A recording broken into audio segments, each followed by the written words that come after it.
Halo semuanya, kembali lagi dengan saya Arlan Alexan Besi dengan NIM 20030200770. Salah satu mahasiswa Universitas Nusa Cendana Kupang, Fakultas Ilmu Sosial dan Ilmu Politik, Program Studi Ilmu Administrasi Bisnis semester 1 kelas C. Pada kesempatan ini saya akan lanjut untuk mempresentasikan hasil review buku ke-15 dengan judul Prosesual Sociology yang ditulis oleh Andre Abbott. Berikut merupakan videonya. Pertama-tama kita masuk ke ciri umum buku. Judul buku yaitu Prosesual Sociology, penulis Andrew Abbott, penerbit The University of Chicago Press, tahun terbit tahun 2016, ISBN 978-0-0226-33-676-3, ketebalan buku 328 halaman. Dalam buku ini berpendapat bahwa kita harus mengembalikan individu sebagai kekuatan yang penting dalam sejarah. Dalam pengertian ini, sejarah orang-orang hebat hanyalah sebuah cabang dari sejarah struktur sosial secara umum yang didefinisikan secara empiris. Ini bukan tentang individu secara individu atau bahkan tentang individu yang dianggap sebagai kelompok atau tipe, melainkan tentang kondisi yang membuat individu tertentu sangat penting. Jadi, bukan cara berpikir orang yang hebat tentang individu yang didorong untuk kembali. Ini sama dengan apakah kita mengambil pendekatan naratif dan mempelajari cerita. Kehidupan individu dengan metode tekstual atau mengambil pendekatan analitik dan mempelajari secara beruntun dari beberapa nilai variabel selama kursus hidup individu menggunakan metode deret waktu, analisis urutan, atau pendekatan formal lainnya. Fokus yang relatif pada hasil ini secara serius membatasi pendekatan jalan hidup. Proses sosial tidak membuahkan hasil dan itu terus berjalan. Individu juga tidak memiliki hasil, kecuali hasil varian yang harus kita semua harapkan dalam jangka waktu yang panjang. Jadi fokus analitik implisit dari studi kursus kehidupan pada hasil individu menciptakan masalah penting yang dapat kita lihat dengan melihat konsep karir setiap konsep kursus kehidupan sentral dari bidang substantif sendiri dan studi tentang pekerjaan. Namun tentu saja individu-individu yang mengalami berbagai hasil peralihan yang membentuk karir mengambil tindakan untuk sementara, nyatanya karir mereka masih dalam proses. Dan tindakan ini merupakan hasil lebih lanjut dari pengalaman tersebut. Oleh sebab itu, salah satu jalan keluar dari budaya analitis yang tersirat dalam pendekatan kursus kehidupan adalah dengan memusatkan perhatian kita pada hasil yang lebih lanjut seperti interpretasi dan tindakan di mana pekerja datang untuk merespons biaya secara kolektif terhadap kekuatan sosial yang lebih besar yang dapat menekannya. Tentu saja ada literatur yang melakukan ini, yaitu penyelidikan yang panjang dan berbeda tentang gerakan-gerakan sosial yang digunakan pekerja untuk menanggapi perubahan kapitalisme. Namun seperti halnya literatur gerakan sosial, literatur juga mengabaikan fakta sentral tentang individu. Fakta itulah yang disebut sebagai historitas individu. Penegasan ini melibatkan asumsi bahwa individu bertahan lebih lama dari struktur sosial, karena hanya dengan begitu mereka harus menderita perubahan terakhir yang memaksa mereka untuk menyadari tingkat mutuabilitas.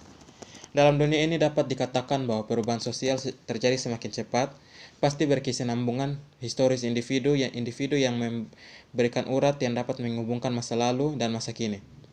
Historisitas individu-individu itulah yang memungkinkan kita, bahkan memaksa kita untuk mengetahui perubahan sosial. Sekarang keyakinan dapat dikatakan bahwa perubahan sosial terjadi lebih cepat dan memerlukan keyakinan bahwa ketidakseimbangan antara kontinuitas struktural individu dan sosial dulu kurang dari sekarang.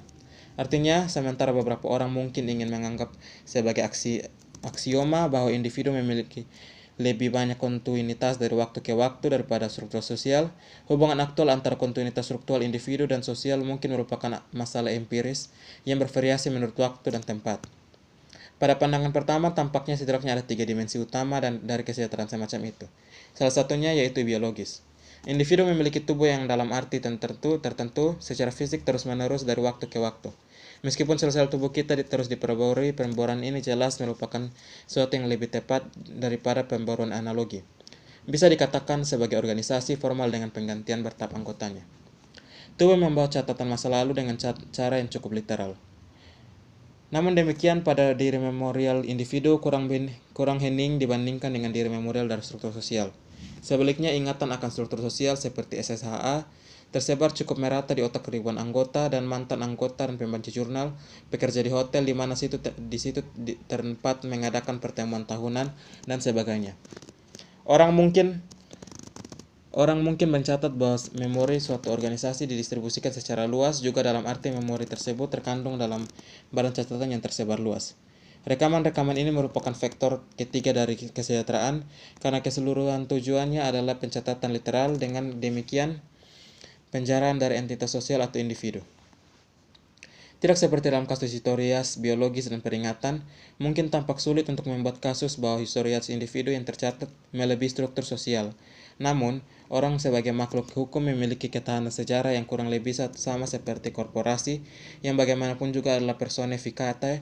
Selain itu, sebagian besar struktur sosial bukanlah perusahaan atau bahkan organisasi formal. Mereka adalah hal-hal seperti lingkungan, pekerjaan, pembaca surat kabar, jamaat gereja, kelas sosial, etnis, komunitas teknologi, dan kelompok. Konsumsi sering tidak terorganisir atau tidak terorganisir, tetapi bagaimanapun juga merupakan konsekuensi dari struktur sosial. Ini seringkali tidak memiliki catatan formal. Jika ya, catatannya seringkali beragam jenis, berubah dengan cepat dari waktu ke waktu. Dan bahkan ingatan mereka yang tidak tercatat tersebar melalui beragam orang yang memiliki hubungan berbeda dengan mereka. Hanya beberapa anggota dari kelompok ini yang memiliki lebih dari satu koneksi kecil dengan seluruh tubuh ingatan itu. Struktur sosial semacam ini memiliki kesejahteraan yang cukup tajam. Kerusuhan besar kenangan mereka terwujud baik dalam beberapa orang maupun makhluk hukum, karena ingatan mereka tersebar luas dan catatan mereka seringkali lemah. Struktur seperti itu dapat berubah dengan cepat dan mudah. Untuk perkiraan pertama, historitas terdiri dari kontinuitas biologis, memorial, dan tercatat. Setidaknya ada kasus yang mungkin dibuat bahwa masa total historias individu saat ini lebih besar dari semua kecuali segelintir struktur sosial. Tetapi mereka tidak menjulang di atas masa besar historias individu. Karena sementara itu individu muda telah terhapus oleh kematian, tetapi sebagian besar individu tidak. Dan masa itu mengandung reservoir yang sangat besar untuk kelangsungan dan masa lalu. Seiring bertambahnya usia populasi, reservoir memori ini tumbuh semakin dalam di usia rata-rata. Usia rata-rata Amerika Serikat telah meningkat dari 23 menjadi 36 selama abad terakhir ini, dan persentil usia ke-75 telah meningkat dari sekitar 39 menjadi 51. Implikasinya terhadap memori sosial sangat besar. Pada tahun 2003 kita sudah 30 tahun mewakili titik balik besar pada tahun 1973, yaitu di mana tahun yang menyaksikan berakhirnya Perang Vietnam, akhir perjanjian Bretton Woods, kejutan minyak pertama, dan dengan dengar pendapat Watergate.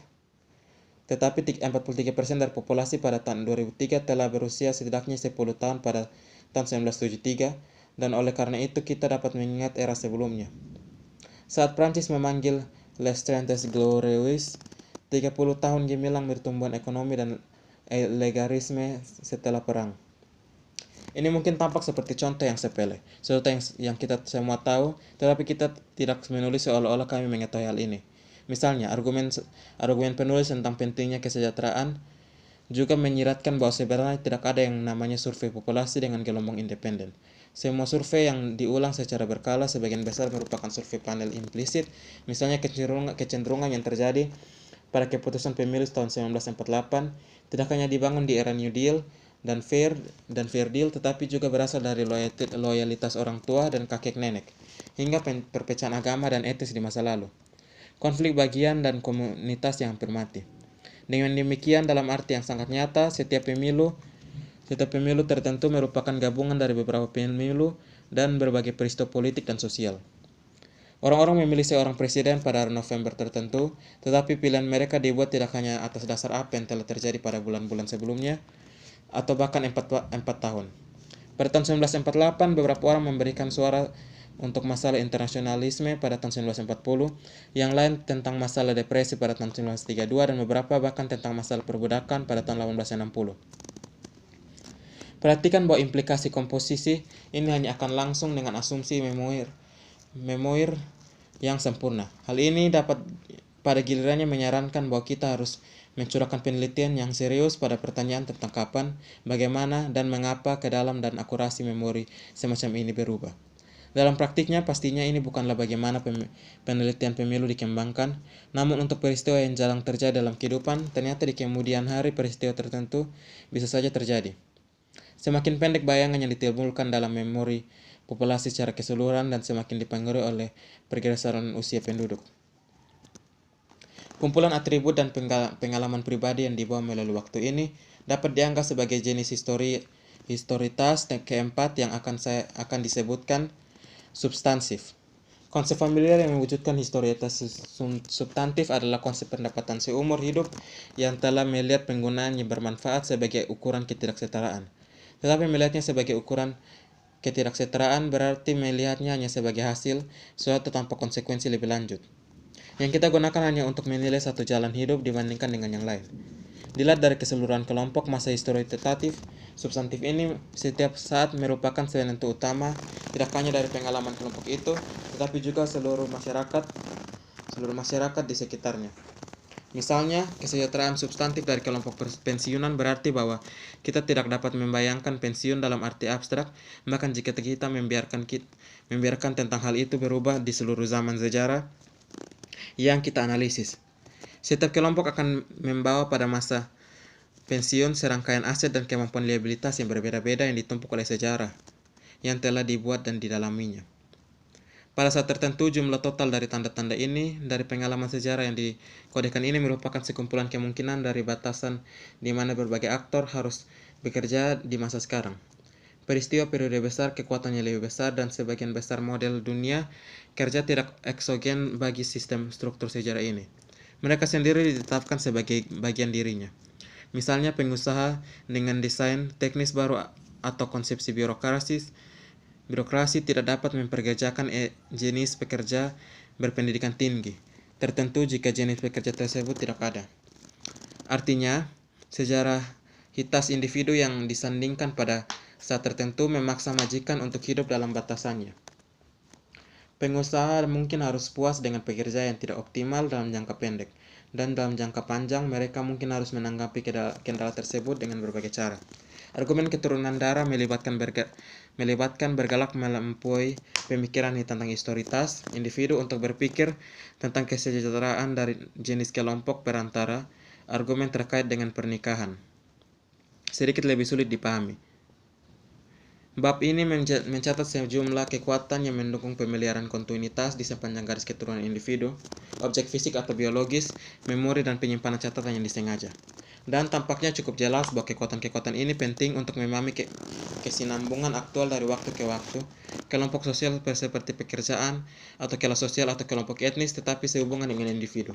Kita mungkin berpikir bahwa ada sedikit kebutuhan untuk menjelaskan kontinuitas selain itu, terkait dengan tubuh dan lebih luas lagi dengan gagasan bahwa individu atom adalah unit utama dari proses sosial. Gagasan untuk umum untuk ekonomi dan psikologi di antara ilmu sosial dan perilaku adalah gagasan universal yang tertentu berkualitas individu manusia sebagai makhluk. Konsep sifat manusia ini memang merupakan konstituen penting dari beberapa alternatif pendekatan terhadap pendekatan prosesual yang kesemuanya menjadi kesinambungan individu dari waktu ke waktu menjadi non-problematik. Oleh karena itu, untuk pandangan prosesual yang menjadi inti dari problematisasi kontinuitas itu, langkah pertama yang penting adalah membahas konsep kodrat manusia, menanyakan seperti apa konsep kodrat manusia dimungkinkan dengan asumsi prosesual. Dalam perjalanan kehidupan akademis, seorang ilmuwan sosial yang bekerja pasti akan melawan banyak konsep tentang sifat manusia. Orang terbiasa beralih di antara mereka dari homo economics ke obat bius yang terlalu disosialisasikan, dari ego ke temperamen yang dibangun secara genetik, dari plastisitas tak terhingga ke Gertz ke emosi Universitas Ekman. Tetapi di perbatasan sosiologi dengan disiplin ilmu lain, seseorang selalu berinteraksi dengan rekan kerja yang percaya pada sifat manusia. Jadi diperdebatkan dengan kabut ekonomi dan dengan beberapa ilmuwan politik tentang homo economicus, tapi itu bukanlah perdebatan serius tentang sifat manusia para ekonomi sendiri, yang pertama kali mengatakan bahwa homo economicus hanyalah asumsi dan mungkin bisa saja itu salah. Tetapi baru-baru ini kebangkitan kembali psikologi dalam wujud biologis barunya telah dimulai. Jelasnya kita harus mulai dari awal dengan menggambarkan apa yang menjadi masalah dalam percakapan yang telah kita lakukan tentang masalah ini.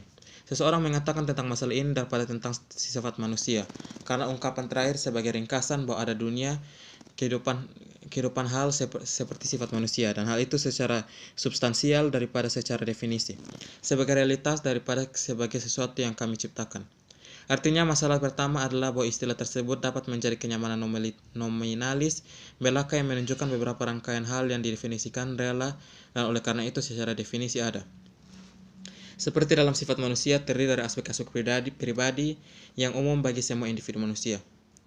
Dimulai dengan apa yang dianggap sebagai konsep tentang sifat manusia. Sebagai pemikir dari tradisi pragmatis, menganggap bahwa kodrat manusia sebagai kumpulan asumsi tentang kemanusiaan yang kita gunakan dalam praktik untuk menemukan berbagai pertanyaan kita tentang kondisi manusia. Ada 3 hal tentang definisi kasar ini, yaitu yang pertama, kemanusiaan daripada manusia untuk menekankan keengganan penulis untuk berprasangka buruk apakah ini asumsi tentang tubuh dan kepribadian manusia yang merupakan situs paling umum untuk sifat manusia setelah pencerahan dari Darwinisme, atau tentang beberapa unit kehidupan atau kehidupan manusia lainnya. Yang kedua, asumsi yang kita gunakan dalam praktik daripada konsep a priori.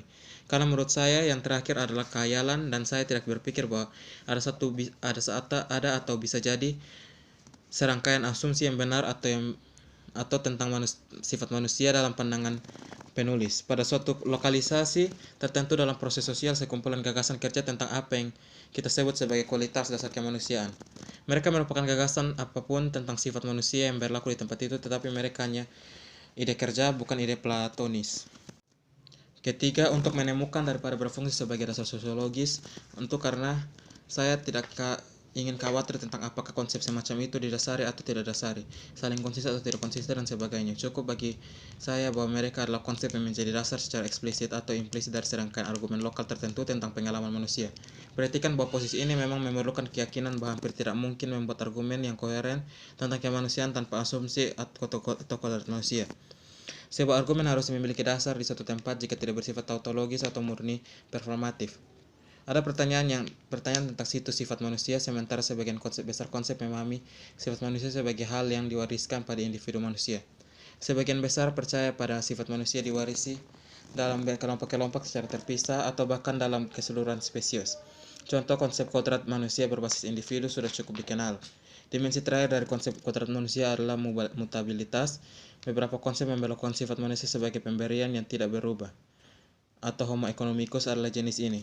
Seperti halnya sifat manusia Hobbesian dengan 3 prinsip pertengkaran. Yang lain mengikuti Aristoteles dalam percaya bahwa manusia seperti semua hal lainnya memiliki sifat atau intelektual yang ada di dalam dirinya dan yang tidak terelakkan terwujud dalam hidupnya. Dalam pandangan seperti itu ada perubahan tapi tidak benar-benar bisa berubah. Karena meskipun ada transformasi permukaan, itu hanyalah tanda-tanda manusia menjadi dirinya sendiri, menjadi sesuatu yang ada dalam dirinya. Sejak awal dalam Hegel, transformasi ini menjadi penyatuan kemungkinan dan kebutuhan dalam diri manusia di dalam dan untuk dirinya sendiri, persatuan yang menghasilkan pendudukan menjadi kontingensi realitas. Akhirnya, sifat manusia diatur sekitar cita-cita yang membimbing kita saat kita hidup dari hari ke hari. Secara bersamaan menjadikan diri kita dan entitas sosial tempat kita berpartisipasi. Ini secara longgar dapat disebut simpati, keharusan dan kebenaran, tetapi mereka memiliki konten substansif dan bahkan bentuk yang dengan sendirinya selalu dibangun di tempat-tempat tertentu dalam proses sosial. Mereka adalah kesatuan dasar, tetapi budaya kita memutuskan untuk memisahkannya dengan berbagai cara untuk menjelajahi batas-batas kemungkinan mereka tampaknya merupakan proyek manusia. Sekian adalah hasil presentasi buku ke-15 saya. Atas perhatiannya saya ucapkan terima kasih.